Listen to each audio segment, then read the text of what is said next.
Don't just aspire to make a living. Aspire to make a difference.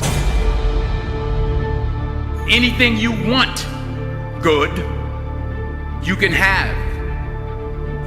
So claim it. Work hard to get it. When you get it, reach back. Pull someone else up. Each one, teach one.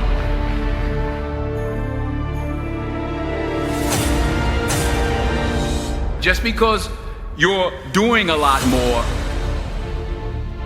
doesn't mean you're getting a lot more done.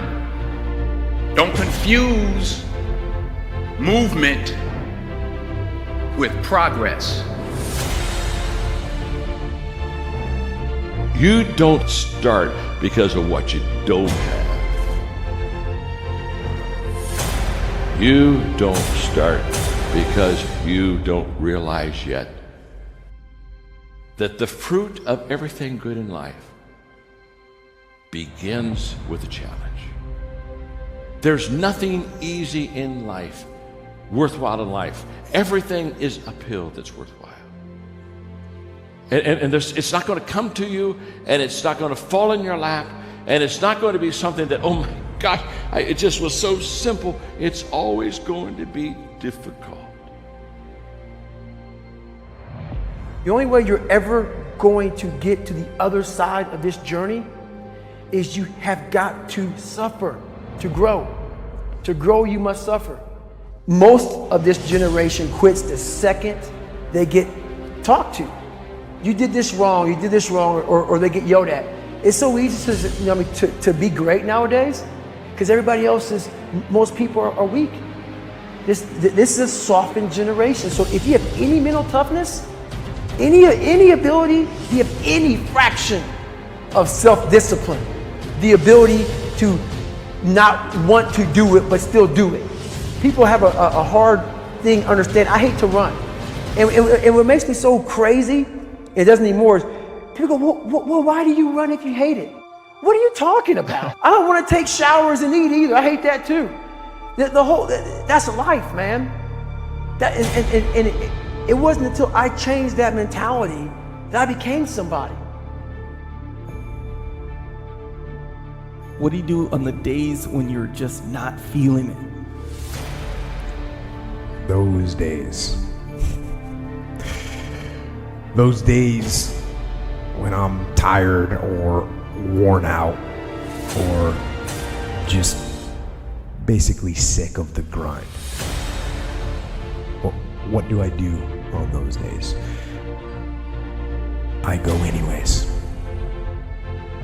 I get it done, even if I'm just going through the motions. I go through the motions. I don't really want to work out. I work out. I really don't want to hammer on a project. I hammer on the project. Don't really want to get up and get out of bed.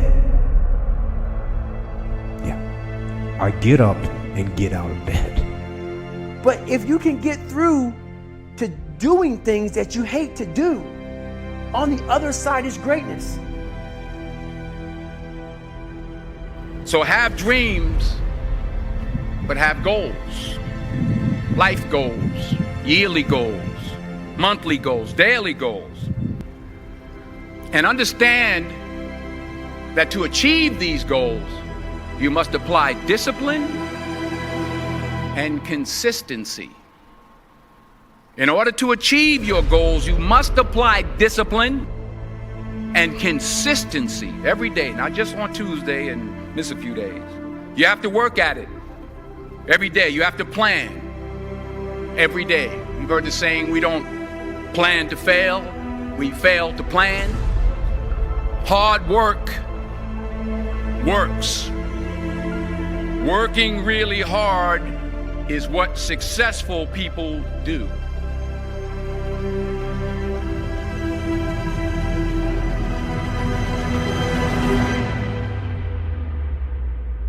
Do not listen to that little voice. Instead, go through the motions. Lift the weights. sprint the hill, work on the project, get out of bed. Now, as an overall rule, I do not like procrastination. You need to get things done.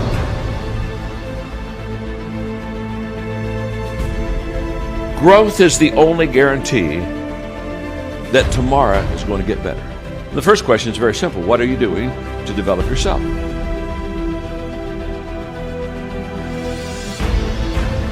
"99% of people today are assuming, just assuming, that somehow they'll get better. Very sad, folks, very sad. Because let me tell you something about assumption. Assumption is a huge disappointment in life. You show me a person that assumes, and I'll show you a person that almost daily is disappointed.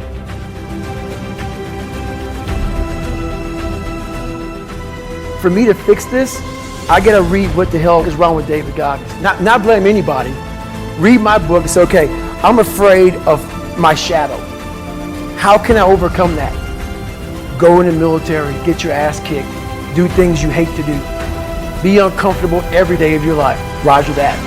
I'm not the smartest kid in the world. Okay. Instead of somebody saying, oh no, you're smart. No, don't say that to yourself.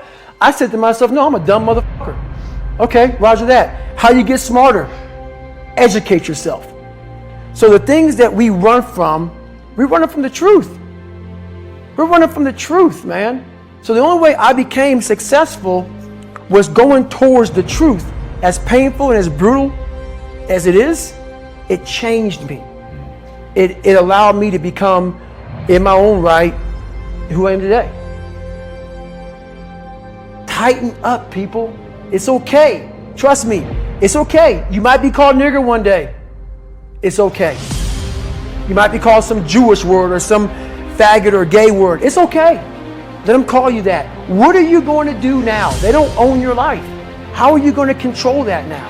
How are you going to flip it upside down and say, roger that, now I'm going to harness this shit and you'll read about me years from now? How? That's the question. How are you going to do that? Thicken your skin. Become more of a human being. Don't be afraid of the reflection in the mirror, because that's all you can be afraid of. Once you overcome the reflection in the mirror, you've done it. Here's the hard truth. People don't necessarily want you to succeed. And the bigger your dream, the more people that are going to come out of the woodwork to try to stop you. As Oliver Emberton said, the only way to avoid pissing people off is to do nothing important. But if you're striving for something important, if you're trying to make real change, if there's something in your life that you are absolutely hell-bent to make happen, you have got to understand that you're going to be fighting against something. People are going to be pushing back against you, and it is going to be your ability to hold true to that vision that's going to determine whether you can pull it off. And as Victor Hugo said, you have enemies? Good. It means you stood up for something at some point in your life. And that's what people miss. They somehow want to get through this unscathed. They somehow hope that with this grand change that they want to make, that people just fall in love, that they see your vision, that they fall in line behind you and that they want you to lead them. That's not the way that people work.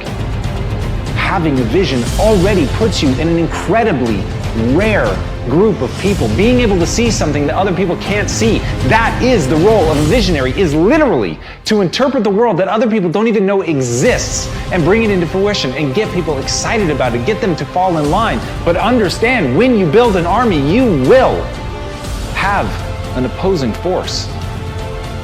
But as Mark Twain said, keep away from those who try to belittle your ambitions. Small people always do that. But the really great ones, they make you believe that you too can become great. And that's the kind of person that you want to surround yourself with. You want to surround yourself with people that believe in you. You want to surround yourself with people that even when they can't see it, they can see you. Even when they don't understand what you're trying to build, they believe in you and they're willing to get in line and they're willing to meet that opposing force. And when you're able to galvanize people around your idea and push it forward and paint for them the world not as it is, but as it could be, That's when you can make change. But you can't be afraid to piss people off. You have to know that they're coming for you, and you have to be willing to fight. Because if you're not willing to fight, you might as well sit down now. So if you're gonna be one of the few that stands up, you've got to stand up prepared for war.